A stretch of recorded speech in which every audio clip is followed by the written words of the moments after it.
Today we're on page 10 of the chapter 10 packet of the AP Chemistry, and we're going to be talking about phase diagrams. A phase diagram is basically a graph that contrasts the temperature and the pressure of a substance, and you can figure out what state of matter it will be. So here's temperature and here's pressure. It's always how it's organized on a chart or a graph.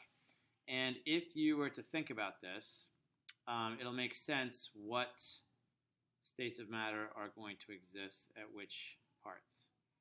So it's going to look something like this, sort of like a Y.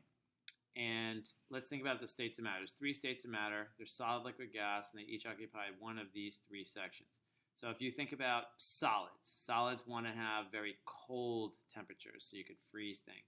And they want to have very high pressures because they want to be squished together. So a solid is going to be in this section right here. Contrast that with a gas. Gases like to have hot temperatures because you want to boil them into a gas from a liquid, and you want to have low pressures for a gas so you don't squish it together. So gases are going to be over here, and then liquid is going to be right here. Now this diagram specifically is for water, only for water.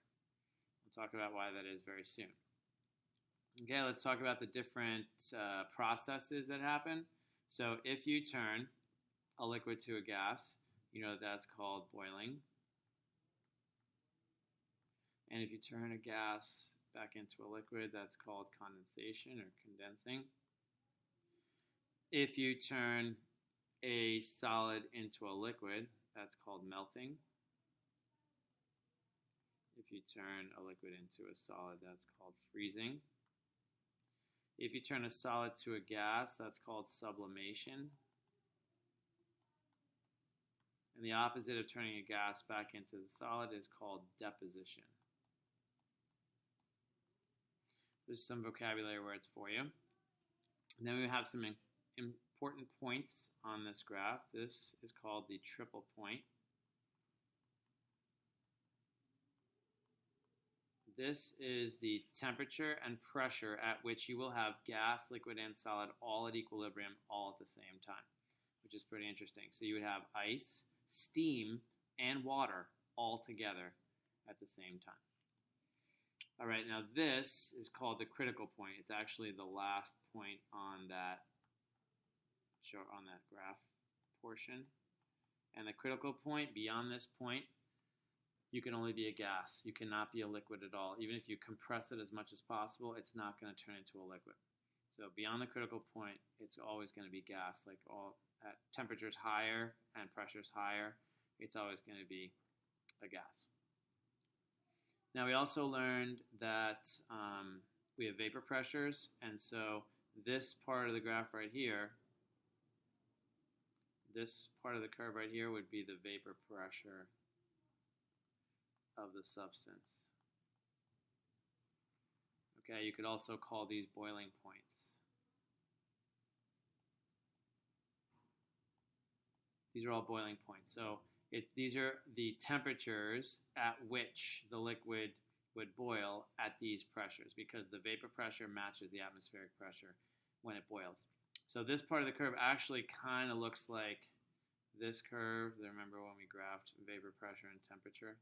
It's kind of the same part. This part is this part. All right, and then by contrast, these are freezing points or melting points because this is temperature at which it would freeze or melt. I guess you could call these sublimation points, although they don't really call it that. So these are just the different portions of the graph. You will notice that this is just for water, and we're going to contrast that for a not water. And the only difference for a not water is the slope of the line between solid and liquid. So this is still pressure. This is still temperature. However, this is going to go like this, and then it's going to go like that.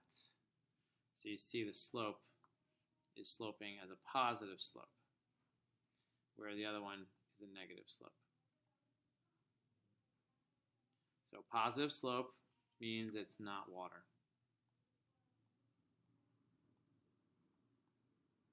This is not water, so every other substance. And this is going to be negative slope and that's going to be water. So you could see why. It's because of density. Water is different than all other substances because it has a liquid that is more dense than the solid. So if you have a negative slope, that means the liquid is more dense. I'll write that in. More dense. The liquid is the most dense. More dense than the solid, more dense than the gas. Whereas here, the solid is more dense.